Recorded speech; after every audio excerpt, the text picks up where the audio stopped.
got more potential going forward than the last one that we did. Very interesting. I'm so happy to have you on for these past two debriefs, Marty, because these are coins that maybe people aren't super excited about, or the data is a little, kind of over the place with. So I think your analysis of like what could be going on larger picture and tying that into the overall financial market and the game plan for the economy, I think really makes a whole lot of sense. So I thank you for that. Oh, you're welcome. Like I said again, I wouldn't take it to the bank. I'm just looking at things by potentially like what could be happening here. Why is this thing here? Why, if it's really been a subject of major money laundering thing, why isn't it shut down? Right. So you kind of got to just keep an open mind about how it could be tied to something. And again, meme coins have shocked a lot of people with what they've done. I remember when we did Shiba Inu and we were all like, oh, what's this? This is a junk coin. But Daz made a bunch of money on that one. You like tripled your money or more? I did twice on that one. Yep. Well, actually, I think when we were doing that, I think we nailed the top the very first big run. Remember, it was like 4 zeros 18, I think is where it got to. And we were bragging on, wow, we nailed it. It was just a fluke. We had a number and I got out of it. And then we pulled back, but we never made money since. I think that was the only real time we made money off of it. And it went straight to 4 zeros 18, I think was the number. But it did well. And now hopefully on another run. I'm still in that dog. I didn't get out of that. I bought in again when it pulled back, but like I said, it's underwater now. But I think overall I'm still ahead. How about you there, young Edward? You're smiling about something. Did you make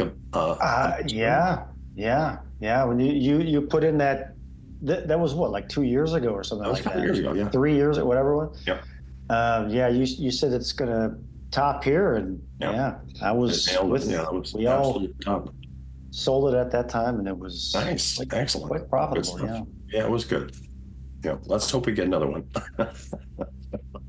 Well, time will tell. We shall have to see. All right, as we get ready to finish up here, I want to give the guys one final opportunity if they've got any little bits of data that they want to highlight. I'm sorry, not little bits of data. If they have something from their session that they would really like to highlight, having especially seen everybody else's data. And if you have any final thoughts on this, now that you've seen everybody's data and the target, it's kind of a mixed bag with this one. So I'm curious to see everybody's final thoughts. So let's get started with Derek. If you have something you'd like to highlight and a final thought. I tend to agree that several of us cued in on maybe not PEPE Coin, but maybe a bigger Ethereum-based picture, which might be the backbone or the architecture that PEPE resides on, and so that offers a moment of pause. So what exactly is happening here? And Marty, I agree with the concept of, the flow through, Sean, you had the graphic of this basically what looked like a sewer with water running, but it really could be cash flowing, fiat flowing from the existing status quo to what is the near-term future status quo, which is going to be crypto-based. All right. Dick, what would you like to finish up with for this session? In my session, I came up with the idea that there was nothing to this, but I also had a chart that said it's going to have some peaks, like you might make some money on that. And it seems like Marty's charting seems to back that up. So I'm not going to buy this, and I don't particularly like meme coins, but somebody might make a little money on it. I'd be very cautious. No, I think that is sound advice, so thank you. Edward, what would you like to highlight and finish with? Well, I'll highlight the final page there, and like Dick said before, where does the cash go? It was just a perspective. When I did that session, it just gave me a perspective that I didn't have before, which is a project setup that was intended to pull fiat out of the system. And I see no reason why that's not the case, especially when they literally say on their website, this project does nothing. I mean, you can't be more obvious than that. I mean, what else is it for? It's just for pulling fiat off the table. It's like in a session, really something. No, I think that is a very great point. It's like, at least they're transparent, so you got to give them that.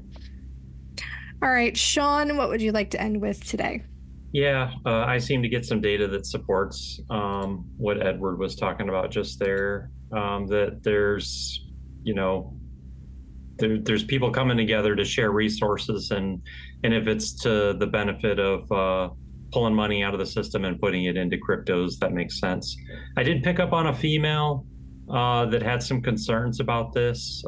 One of the other guys had a young female with concerns as well, so I thought that was interesting. But yeah, this was an interesting target for sure. Yes, it was. Naeem, you're next. What would you like to end with?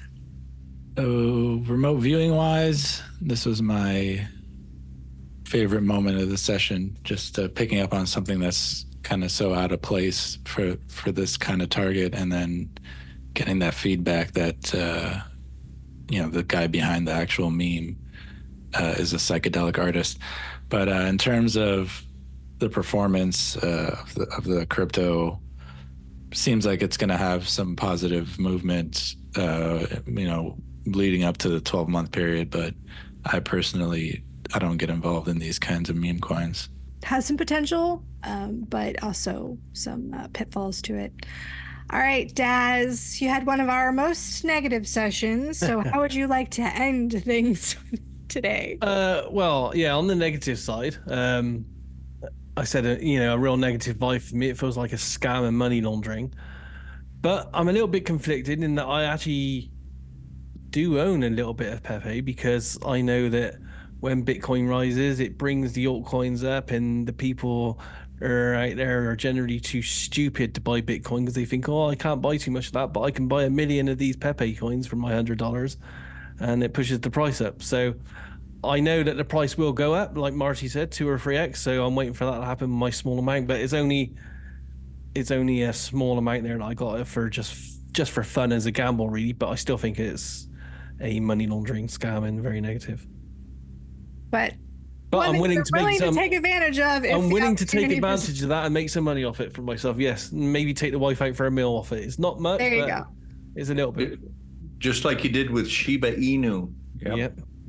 You were right on that. Because that's how it happens. People look at it, they see the markets rise, they'll see Bitcoin go up soon, they'll be like, oh, look at that, everything's going up, all these altcoins going up, but I can't afford a Bitcoin, but I can afford 10,000 of these.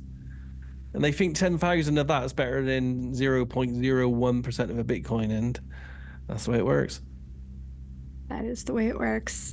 All right, Mr. Marty, would you like to have any final thoughts on this before we put the pin in the frog? And no, I think we pretty well covered everything. I like Daz is right there. It's funny how people think like you're going to put $1,000 into something with 5 zeros in front of it, but you have to realize even if it goes up doubles, you're only going to get back double what you put in. So it's more to do with the amount of money you put in something as opposed to how cheap it is, right? But it goes to show they can put anything out there and people will buy it because they look at the price, and most of the tokens out there that people will buy is because they're cheap.